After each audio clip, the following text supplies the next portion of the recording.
This is Democracy, a podcast that explores the interracial, intergenerational, and intersectional unheard voices living in the world's most influential democracy.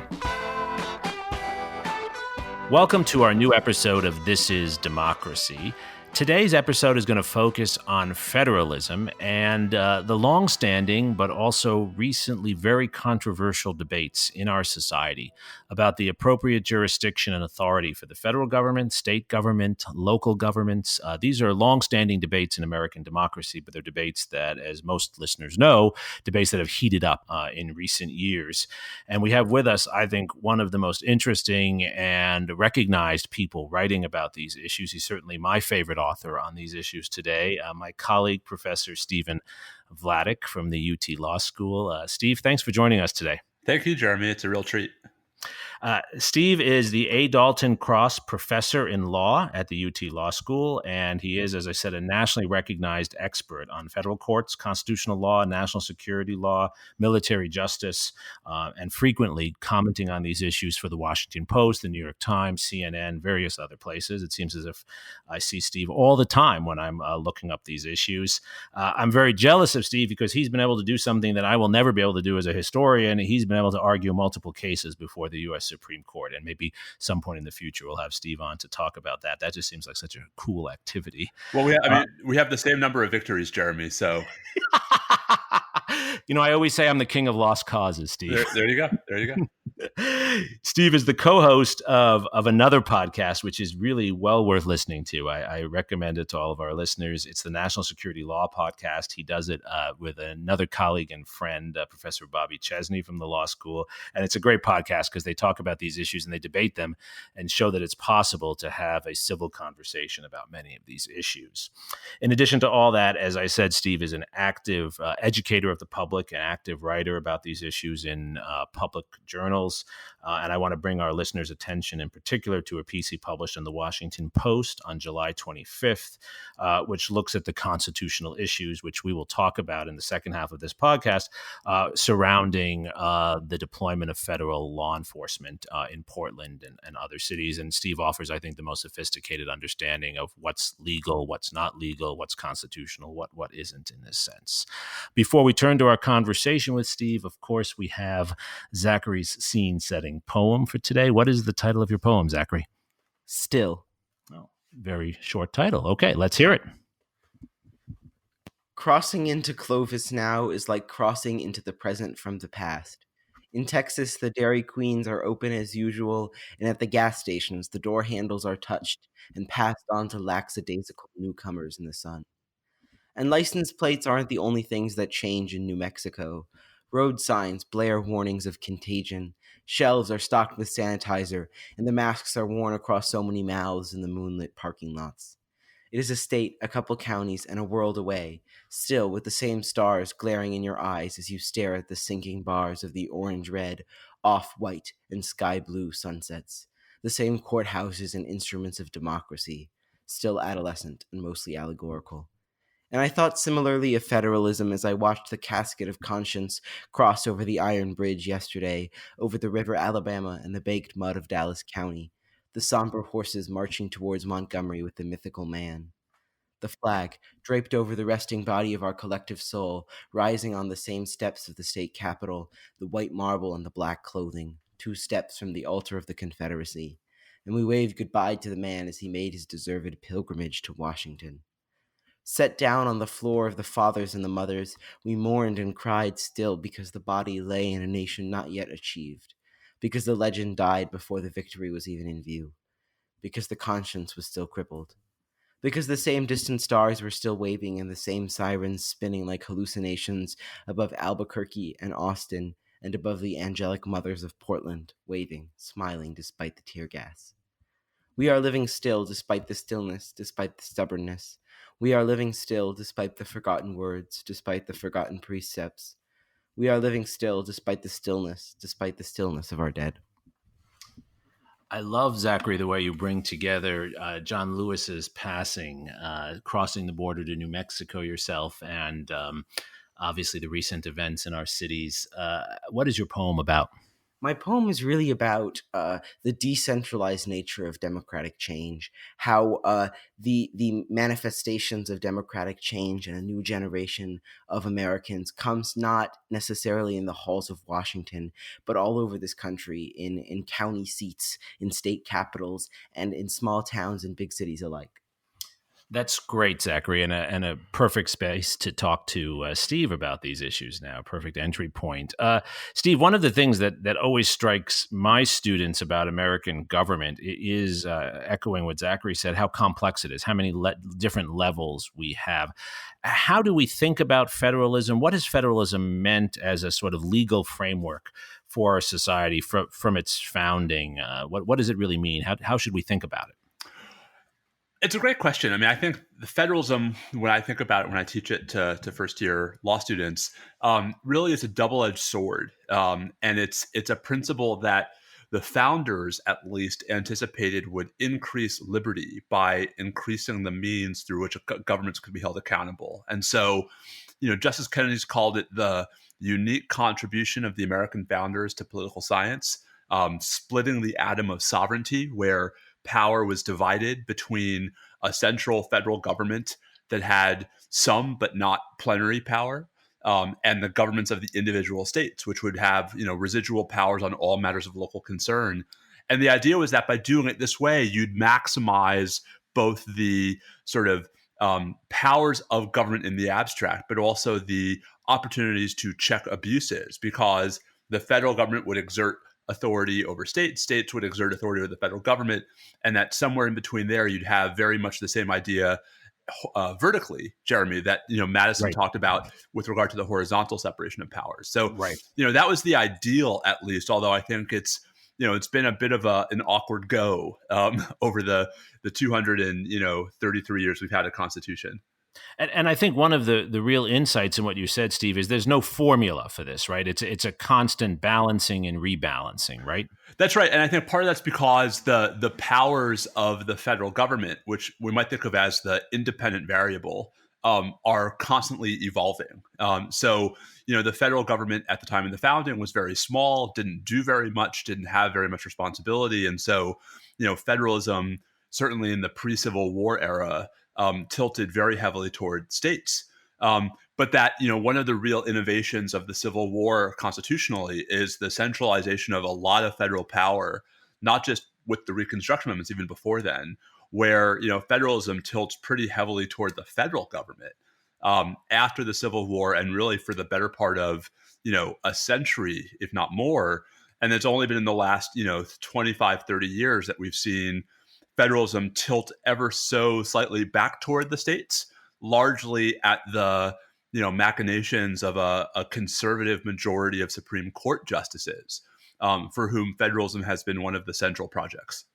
Right, and I think this is often referred to, right, as a federalism revolution. Is that correct? Yeah, I mean, I think it's probably the single best, if imperfect, theme that captures the Chief Justiceship of William H. Rehnquist, who obviously was the predecessor to Chief Justice John Roberts.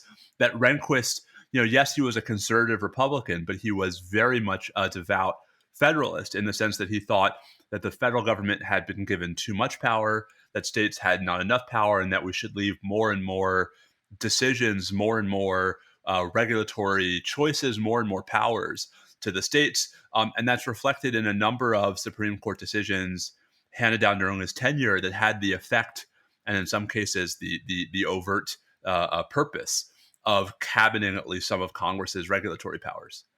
And what was the seminal reasoning behind this position that Rehnquist and others took? What was their argument for this?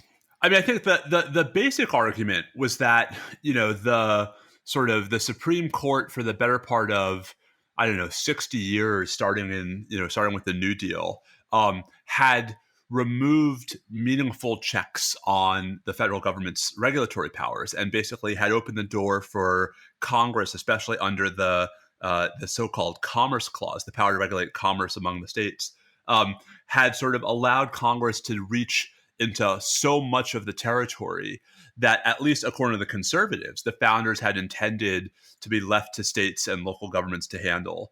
And so that, the claim was very much an originalist one, that this was restoring the original understanding of the balance of power between states and the federal government. I think, what I've never fully been able to accept or understand about that argument is that there was such a fundamental restructuring of constitutional relations after the Civil War, not just in the 13th, 14th, and 15th Amendments, but as we said, in the notion of what it was and wasn't appropriate for a federal government to regulate. Jeremy, it's in the middle of the Civil War, for example, that Congress creates a Department of Education. That was not a war move, right? Congress, passes the Morrill Land Grant Act. Congress charters the National Railroad. I mean, these are all, not wartime measures, but it's part of a move to sort of recognize that the federal government was a much stronger, much more central institution. And then part and parcel with that, Jeremy, is as technology has evolved, the Constitution, insofar as it gives Congress the power to regulate interstate commerce, commerce looks a lot different today than it did in 1787, 1788. I mean, I used to play this game with my students when I taught at American University in DC, where we'd be talking about the Commerce Clause, and I'd ask them to look down at their desks and find anything on their person that didn't travel across state lines. Right. It's actually a little harder to do in Texas, but so I think it's both a methodological position, Jeremy, that like originalism is what produces this respect for federalism, but also in some respects a very sort of static understanding of the Constitution that's grounded in the notion that in the abstract, giving the federal government too much power is just bad. And so the default proposition should be limiting that power, if not to the text of the Constitution, then to sort of, clear implications from the text. So the obvious question that has to be asked is how much of that is really about race? One of the seminal moments, of course, for Rehnquist and others, right, is the Civil Rights Revolution. Is this really a political response to the Civil Rights Revolution? I think it is in part. I think, Jeremy, I think it's hard to generalize at that level of abstraction, but I think for some folks, race and the civil rights movement was either a motivating cause or an indirect cause. And I mean that in two different respects. So one, Congress responds to the civil rights movement by passing some of the most aggressive federal legislation in American history, but grounds at least one of those statutes, the Civil Rights Act of 1964, principally in the Commerce Clause, right, and actually not in the Reconstruction power to enforce the 14th Amendment, at least in part because Congress was trying to avoid an old Supreme Court case called the Civil Rights Cases that had made it impossible to use the 14th Amendment to regulate private conduct. And so I think, the real sort of full extent of the Commerce Clause had become sort of apparent and capitalized upon by Congress and the Civil Rights Movement. That was part of the pushback. The Voting Rights Act and sort of singling out states for pre-clearance treatment if they had a pattern of voting discrimination. I think, whether overt or not, Jeremy, I think it's impossible to disentangle the role of race and the Civil Rights Movement from the modern federalism that characterizes so many conservatives. Why such an emphasis on states? I mean, other countries that have similar federal systems have provinces and regions similar to states, but in the United States, we seem to have not only a legal emphasis on states, but also a cultural emphasis on states. Yeah, it's the right question, and I don't have a great answer. I mean, the story you'll hear is, that of course our country was founded.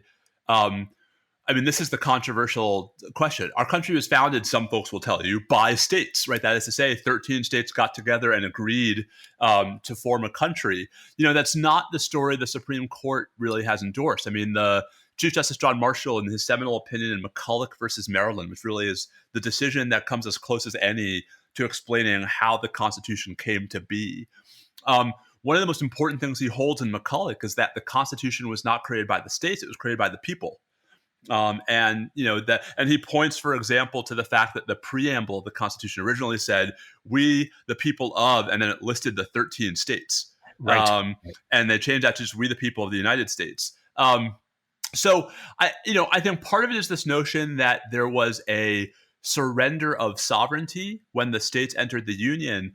But guys, I mean, even that concept, I think, is factually flawed. I mean, if we want to talk about numbers, yes, the original 13 colonies were independent states at the time that they agreed to join the United States. And then at the time, they arguably had that sovereignty still at the time that they decided to ratify the Constitution. But other than those 13 colonies/states, I think 4 other states were independent countries at the time they joined the Union. So Texas, California, Hawaii, and I always forget the fourth one. I think Vermont.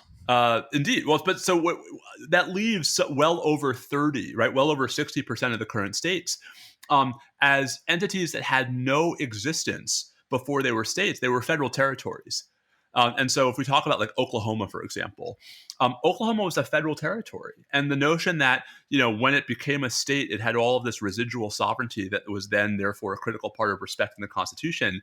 I think that's a central hook for much of this modern analysis, but also a flawed premise. The other piece of this, and I think we can't, leave this out of the story, is the states, the role of states in federalism, I think, has become an increasingly critical hill to die on for Republicans. And I mean Republicans, not conservatives, as the sort of demographics of the country have shifted, where, protecting against inroads that would, dilute the power of small states in the Senate, or expanding the House of Representatives, like preserving the relative political power, the relatively unequal political power of small, typically, not always, but typically Republican states, has become a really important part of this mission. It's a big part of why there's opposition to statehood for DC and Puerto Rico, for example. And so, I think federalism is both a sort of abstract principle that's easy to get behind, and it has become a wedge to be deployed in appropriate circumstances to preserve particular conceptions of Republican political power in our modern and current polity. That's such a helpful answer, Stephen. It reminds me of many of the debates, of course, that you already referred to surrounding the Civil War. One of the great speeches, of course, in American history, Lincoln's Cooper Union Address, he makes precisely the point you make, which is that actually the states don't exist without the federal government.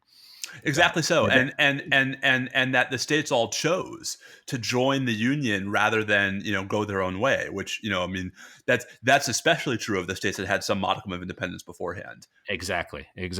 So the question this leads to quite naturally is if there's been this federalism revolution among, in particular, Republicans serving perhaps their principled interests, but also maybe their political interests. Why have we now seen, particularly in the last few years, but not exclusively in these last few years, what seem to be a set of policy positions taken by Republican leadership in the United States that seems to run against exactly those principles? Well, at the risk of being cynical, I think that the fealty for federalism on the part of national politicians, and this is not true just of Republicans, I think Democrats are guilty of the same phenomenon, that federalism is especially popular when someone else is in charge, and it's especially unpopular when you're in charge. And so, I think we saw a heck of a lot about federalism from Republicans when, President Obama was in office and when Democrats controlled one or both chambers of Congress for various points of his presidency. Just as, obviously now it's the Democrats, I think, who are beating the drum the loudest on federalism in the age of Trump.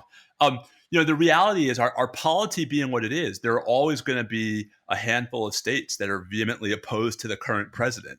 And I think the question is, to what extent are we being consistent in our views of what federalism requires and what it doesn't? I think that makes sense, but it's so striking that if federalism means anything, and you quoted Rehnquist in your Washington Post piece, I think, on this, right? If federalism means anything, it's that the federal government shouldn't be sending its forces in to patrol your streets. But yet now the debate, as you say, seems to have flipped on this. How should we understand that debate today? Well, I think the debate First of all, I think the Portland story is a lot more complicated than a lot of the headlines are making it out to be, because I think in Portland we're seeing the convergence of areas of clear federal authority and areas of incredibly questionable federal authority. And so, depending upon your priors, you can point to one or the other and say what's going on in Portland is perfectly legitimate, or what's going on is, one step short of the brown shirts, right? I mean, it's, pick your poison. Jeremy, I think there are folks who have been consistent. I mean, I think so. For example, even the most progressive Democrats would never have endorsed the proposition that federalism means nothing, right? Would never have thought that like there was no room for states and there was nothing for states to do. I think what's especially problematic to me is that, there was never a point where Democrats were as methodologically committed and philosophically committed to federalism as Republicans were. And so that's why, to me, what I see as the hypocrisy of the folks who today see no problem with what the president's doing rings a little more strongly than, Democrats who all of a sudden are, sort of sounding the alarms about, or Democrats who are not as quick to sound the alarms about federalism when a Democrat's in charge. Like, I think, one of those seems more inconsistent with core principles than the other. Is there a federalist argument to be made for what we're seeing in Portland? It seems as if the Attorney General is trying to make that argument, right? He argues that these forces have been sent in to protect federal courthouses. Yeah, I mean, and this is where I think we have to separate out, the good from the bad from the ugly. I mean, I think there's no question under any conception of federalism that the federal government has both the right and perhaps even the obligation to defend itself, to protect federal property, to protect federal officers, to investigate uniquely federal crimes, whatever those happen to be. I think where the real controversy starts vis-a-vis Portland is, do we think it's appropriate for the federal government to be sending in such a large response force in a context in which they're doing more than that, right? So that is to say, in a context in which they're not just forming a phalanx around the federal courthouse, but they're actually going out onto the streets and engaging with the protesters, where they're trying to basically be effectively riot control. And so this is where I think the events of the last fortnight in Portland really illustrate the nuance of federalism, which is that, one can believe perfectly reasonably that the federal government has tons of power to protect federal buildings, to enforce federal laws, to do everything that the government says it's doing in Portland, but actually that it's crossing the line repeatedly when it goes after protesters who haven't violated any federal statutes, when it, shows force, blocks and blocks away from any federal property, when it arrests individuals arguably without probable cause. And I think, Jeremy, that's the tricky part, is that, the concern is both legally about abusing the authorities and also optically about setting it up as sort of a, federal government versus states scenario. Whereas, so much of the modern mantra has been that the federal government is, supporting and cooperating, is backstopping the states, not adverse to them. Right. Well, and I will say, as a historian, it is actually very rare in our history. It's not unprecedented, but it's very rare that the federal government does send force into a local community without the consent of some local leadership. There have been and not only that, and Jeremy, and the examples are, with maybe a handful of exceptions, the examples of that happening are all contexts in which it was because the local community was fundamentally averse to the relevant federal statutes, right? So, during the civil rights movement, I mean, Eisenhower, Kennedy, and Johnson all send troops into different southern states to enforce desegregation orders.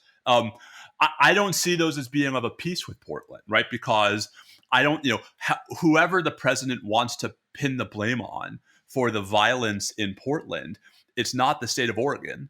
And it's not the city of Portland. And so, the notion that those prior examples set a precedent for federal overriding of local authority, it's true to me, Jeremy, but it doesn't answer the question of whether it's appropriate here.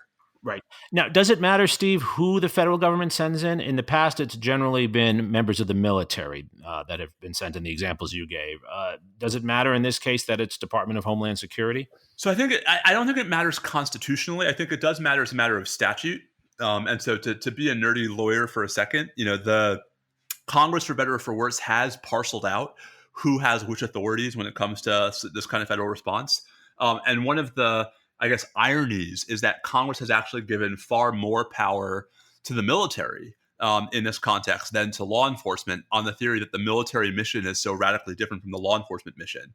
So this would actually, I think, Jeremy, be a different story if President Trump had sent in, the Oregon National Guard or the Army to restore order in Portland, where the relevant statutes don't sort of parse out one by one what the authorities are, where they just say go in and clean up the mess, versus using this very specific authority given to the Department of Homeland Security after 9/11 to use any CBP or any DHS officers, including Customs and Border Protection, but only, Jeremy, for 5 specifically delineated functions, none of which run to riot control or shows of force or protest interdiction. And so I think it matters as a matter of sort of technical statute, which authorities the government's using. And I think it matters optically because I think there's a reason why President Trump is using CBP as opposed to any other federal agency. It's because he has more control. It's because he wants the visuals of CBPs like lining up like that. And I think all that sort of it doesn't necessarily sound, Jeremy, in constitutional rules. I think it does sound in constitutional norms about the appropriate division of federal and state authority. The problem, as we've seen over and over again during this administration, is that those norms, don't necessarily mean that much to the current president. Right. It's also very likely that he's sending these forces in from Customs and Border Patrol because he'd prefer to send the military forces in, but they won't go. Yeah, they won't go, or they won't do what he wants them to do. I mean, I think, the military, the Oregon National Guard is actually trained in this. The relevant divisions of the Army or the relevant units and regiments from the Army are trained in how to do this. And so it's entirely possible that, the military, I don't know if they wouldn't go, Jeremy, but I don't know that they would go and produce the visuals the president wants. Well, they wouldn't do what he wants them to do. Right. And that ought to be an indictment of the whole thing. But of course, in the day and age we live in, of course, folks are looking for any justification to defend what the president's doing. And so the fact that we can point to pictures of damage to one of the courthouses and the fact that we can point to individual episodes of violence directed toward federal officers, for far too many people, that's enough to justify everything the federal government's doing in Portland. And, that's the part that makes me nervous, because we ought to be able to say, yes, you can go this far, but no further. Where will change come from? Where will we see a redefinition of federalism? It's hard to see it playing out at a local level in states that are now, in many cases, controlled by supermajorities of either party. How will we see a redefinition of federalism for a new generation of politicians? Well, I think we'll see 2 different things. I think one, a lot of what we think of as the sort of the rules of federalism really are statutory.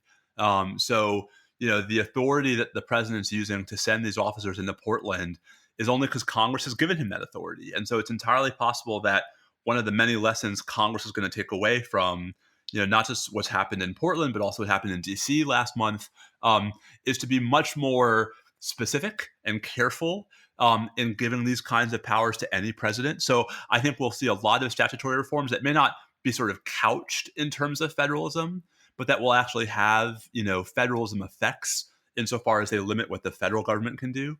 But also, I think, this is where the Supreme Court looms large. This is, one of the consequences of a solidly entrenched conservative majority on the court is, I think, very little appetite to revisit federalism or to sort of tilt the scale back toward the federal government as a constitutional matter. And, that's where I think who makes the next appointment to the court, how the balance of the court shifts in the next 10, 15, 20 years is, once again going to be part of the story. Are we likely, Steve, to see also a flowering of new writing by yourself and others on federalism, some new thinking about it? Maybe. I at the risk of getting a lot of my colleagues into trouble, I'm not sure there's that much new to say about federalism. There was, for the better part of the last 10 or 15 years, there has been this resurgence of progressive federalism scholarship, led, although not only, but I think principally by Heather Gerken, who's now the dean of the Yale Law School, and Jessica Bowman-Posen at Columbia, sort of cooperative federalism, and how there's actually a lot, why progressives should not fear federalism, why there's a lot more for good government to come from finding ways to incentivize states and local governments to actually cooperate with the federal government and vice versa. I don't know that there's any great new insight to divine beyond that move. The notion that like federalism does not have to just be pro-conservative. But I also think, the sort of, there's this metaphysical question about Trump that I think is going to infect, Jeremy, at least legal scholarship, and I'm sure political science scholarship as well, which is to what extent are we all going to be looking at Trump as just this aberrational moment, and then we return to the normal things we fight over? And to what extent have we now actually so fundamentally shifted the rules of the game that prior conceptions of what the scholarly debates were are, antiquated and vestigial? And now we're fighting over much more basic ideas, not like, is there such a thing as federalism, but rather, do we actually believe that anyone's going to enforce it? And so, I actually think it's a much messier, deeper, scarier question about the extent to which any of those great classical debates are going to matter in the ivory tower or elsewhere in the coming, months and years.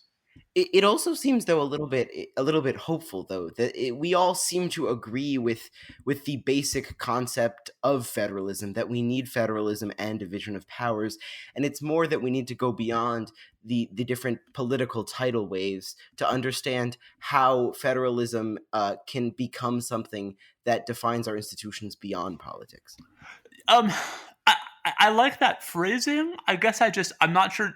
Do we all agree? I mean, I think, if you watch Fox News, if you look at right-wing social media, I can't even count on one hand the number of highly visible commentators who are criticizing the president for anything about Portland, and who are falling back on federalism, about anything. I mean, there was this remarkable op-ed that John Yoo published the other day. John Yoo, alum of the Bush administration Office of Legal Counsel and a law professor at Berkeley, where he was arguing against a hypothetical future national mask mandate from a President Biden.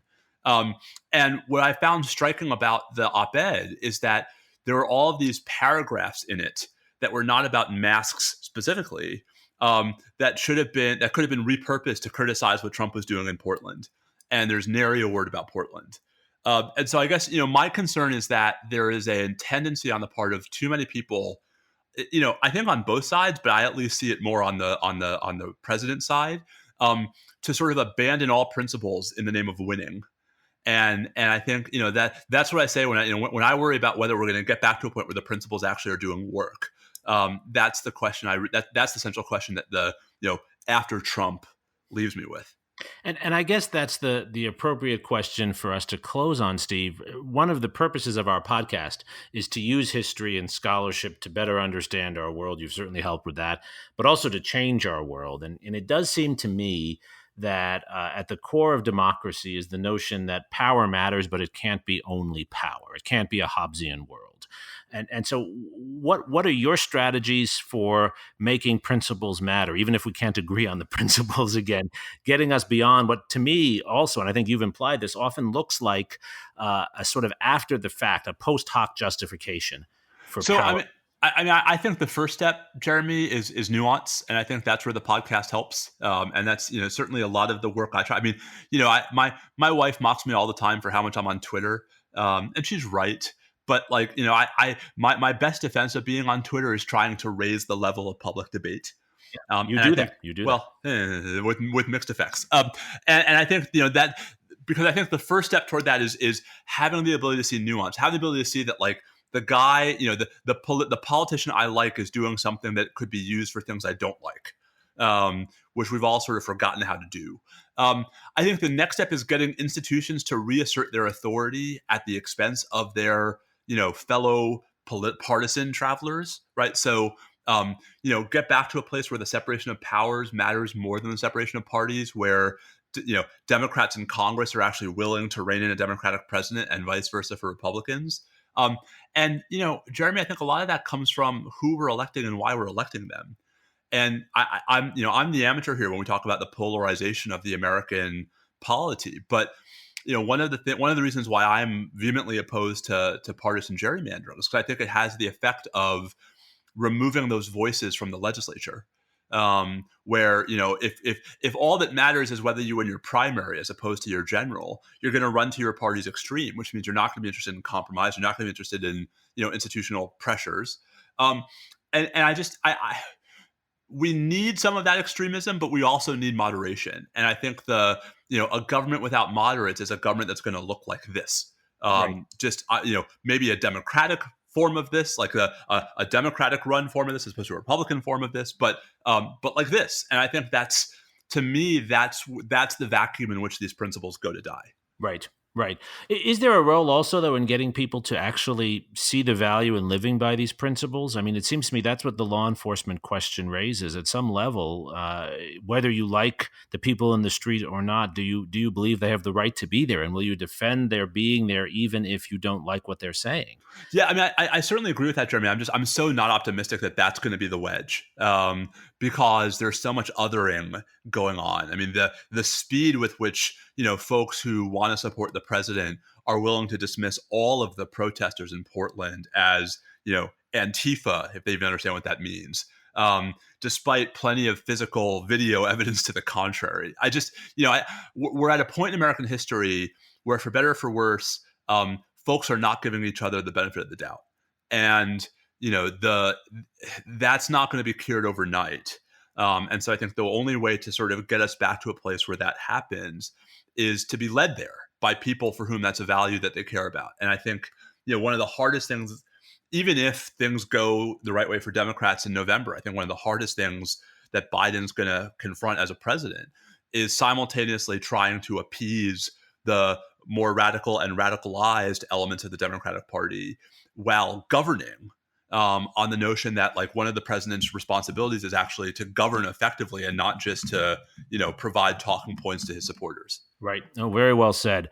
Zachary, as someone who follows this very closely, like many of our listeners, and as a rising generation, is this persuasive to you that federalism requires new attention and leaders who will pay attention to it in this way, or should it all just be power? I think that what we're seeing now, especially with the rise of BLM in recent weeks, is a new attentiveness of young Americans towards the importance of good governance, not just governance from one party or the other. But I also think what is really necessary is a rededication to the teaching of civics. I think in our public schools and in schools in non-public schools across the country, there's really a lack of good civics education. And I think without that, our generation will struggle to see the importance of federalism and the importance of good governance. I agree with all of that. Yeah, you agree with that, Steve? Yeah, I mean, I agree with all that. I mean, even more, profoundly agree with that. I mean, I think the decline of civics education is a problem, but also, the sort of even the polarization of what education we're doing. I mean, the battle over history books here in Texas as just Right. one of many examples. And so, it starts. I mean, it starts. We're starting them young, and I think one of the things we ought to really be thinking about is how to educate our children not to have our political views, but to have our political curiosity, Right. And to not take anyone's word for it, to make up their own minds about who they agree with and why, what they believe in and why, and not just because the sticker is an elephant or a donkey. Right. Well, and I think, Steve, in your scholarship and your public work, you model that. What you do so well is you take these issues that are highly politicized and you help break them down and help us to understand, as you did in your analysis of law enforcement issues today, the different arguments on different sides, and then you weigh them and give us a sense of why you see one argument as more persuasive in one moment. It's a very Madisonian way of approaching these issues, I think. Well, that's very kind of you, and the thing I find most horrifying is how often these days that leads you to be attacked for being for being squishy, I think is the term. Yes, I hear that quite often, but we're embracing squishiness in this podcast. Steve, thank you so much for joining us. I hope our listeners will follow you on Twitter and your frequent work in the Washington Post, New York Times, CNN, and elsewhere. Zachary, thank you for your poem and for your insights. And most of all, thank you to our listeners. This is Democracy.